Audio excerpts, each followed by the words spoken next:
Hel, la reina de los muertos. En los rincones más antiguos de la mitología nórdica, donde el hielo es más viejo que el tiempo y los dioses aún no eran estatuas ni estrellas de cine, vivía una figura que no era del todo diosa ni del todo viva. Se llamaba Hel. Su rostro era mitad hermoso, mitad cadáver. Su cuerpo dividido entre la carne tibia y el frío eterno. No se sabía si sonreía o si su gesto era simplemente el descanso de los que ya no luchan. Mucho antes de que Hel reinara sobre los muertos, su padre, Loki, ya caminaba entre los dioses. Pero Loki no era uno de ellos. Nacido entre los Jotun, los gigantes del caos, Loki fue admitido en Asgard gracias a su astucia. Pero nunca fue uno de los Aesir por derecho de sangre. Era el otro, el aliado imprevisible, el amigo que enciende el fuego y luego culpa al viento. Entre sus alianzas se encuentra una con Angrboda, su amante, una giganta del bosque de hierro. Su nombre significa la que atrae el dolor. ¿Fue amor o interés? Nadie lo sabe. Algunos dicen que Loki, siempre curioso, buscaba el Satyr, la magia prohibida que tejía el destino. Otros que simplemente seguía la pasión como el humo sigue al fuego. De esa unión nacieron 3 criaturas que alteraron el orden cósmico. Fenrir, el lobo inmenso que mordería al cielo. Jormungandr, la serpiente que rodearía al mundo. Y Hel, la hija que no podía caminar entre los vivos ni descansar entre los muertos. Cuando Odín supo de estos nacimientos, no los vio con ternura.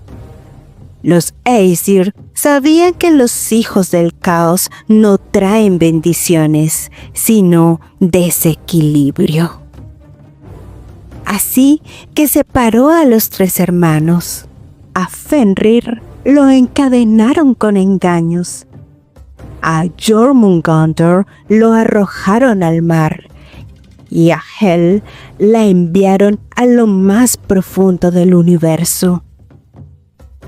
En un lugar al norte de todo, oscuro, frío, llamado Niflheim. Allí, Odín le entregó un reino, no como premio, sino como castigo. Le dijo: gobierna sobre los que mueren de enfermedad, de vejez, de fatiga. Cuídalos si puedes. Así Hel se convirtió en reina.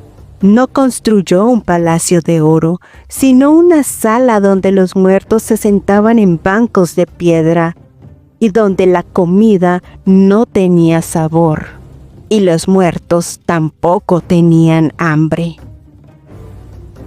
Tenía apenas la edad de una joven, pero su corona no pesaba como las otras, era el peso del silencio.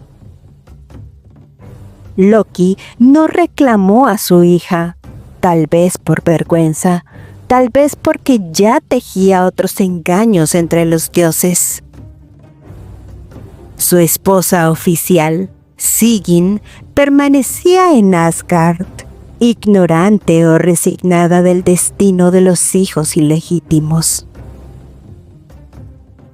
Los muertos que llegaban a Helheim no esperaban una resurrección ni un juicio final, tampoco un castigo eterno, simplemente permanecían en una especie de eco suave donde el recuerdo se convierte en niebla.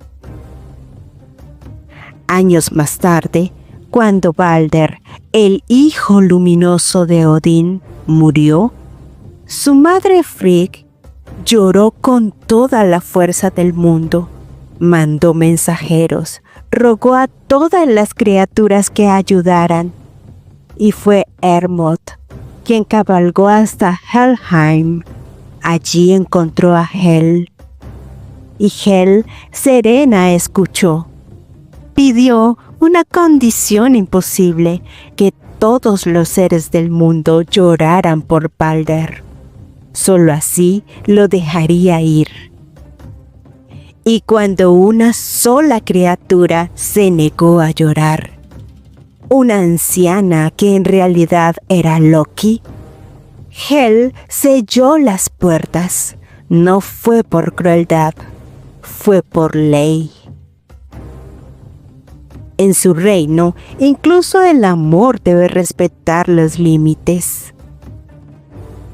Muchos se preguntan por qué Loki hizo tanto daño, por qué causó la muerte de Balder. La verdad es más amarga que el veneno. Loki no odiaba a Balder, odiaba no ser Balder. Balder era luz, Loki sombra. Balder tenía un lugar en Asgard. Loki era el huésped que todos temían y todos necesitaban. Hel, su hija, no era como los Aesir, tampoco como los gigantes. Era un símbolo, un recordatorio silencioso de que todo inicio tiene un final y que incluso los dioses morirían algún día. Para los antiguos nórdicos, la muerte no era una elección entre el cielo o el infierno. Era un destino determinado por la forma de morir. Los que caían en batalla iban al Valhalla o al Folvanger. Los que morían en su lecho iban a Helheim.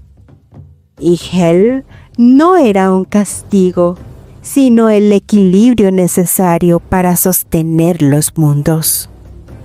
Una figura femenina compleja, solitaria, que mantenía el orden cuando todo lo demás se deshacía. No era adorada, tampoco temida como un demonio, simplemente respetada. No la recuerdes como diosa ni como reina oscura.